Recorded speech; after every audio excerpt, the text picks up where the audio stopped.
आमर 29 तारिख जो प्रोग्राम होगा जाऊँगी आमर जो जननायक अच्छा राहुल गांधी आसुँच जामझाड़ी रे आम युवक बहुत खुशी अच्छु बहुत आम तो बहुत कांग्रेस कर्मी माने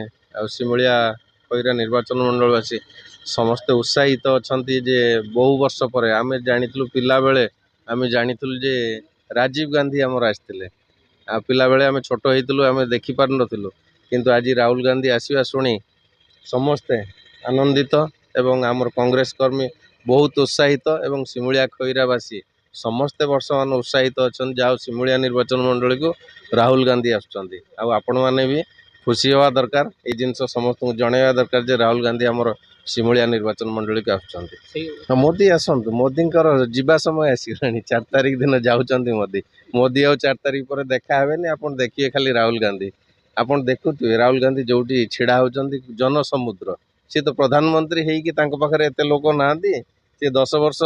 सरकार रे न थाई कि कौन पावर रे न थाई पछरे केते जनसमुद्र आपण निजे तो अनुभव कर मीडिया भाई मैंने आज देखो ओडिशा रे जोटी भी छिड़ा होती राहुल गांधी पछरे लक्ष लक्ष लोक आ मु भावुची आम सिमुलिया भी सबू जनसाधारण स्वतःपूत भाव में आसवे राहुल गांधी से प्रोग्रामिंग ठीक है से एआईसीसी और पीसीसी फाइनल कर फाइनल कले आज संध्या कि खाली सकाल सुधा प्रेस को जन दि जाव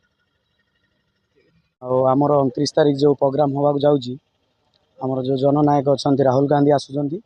जामझाड़ी रे आम युवक बहुत खुशी अच्छु बहुत लोक आमर ये हेबे तेणुक बहुत उत्साहित अच्छे आसंता अनुसार कि उड़ीसा को आसवे भद्रक लोकसभा को आसवे निश्चित बर्तमान सुधा प्रदेश कांग्रेस कमिटी और ऑल इंडिया कांग्रेस कमिटी से माने स्थान देखुं स्थान शीघ्र निष्पत्ति करेंगे ता भर झामझाड़ी विचार में अच्छी तेणु आपण मैंने खूब शीघ्र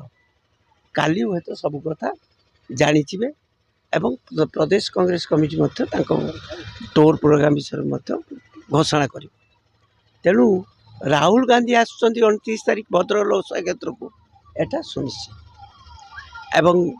राहुल गांधी ग्रस्त पाई कांग्रेस दल सबुबले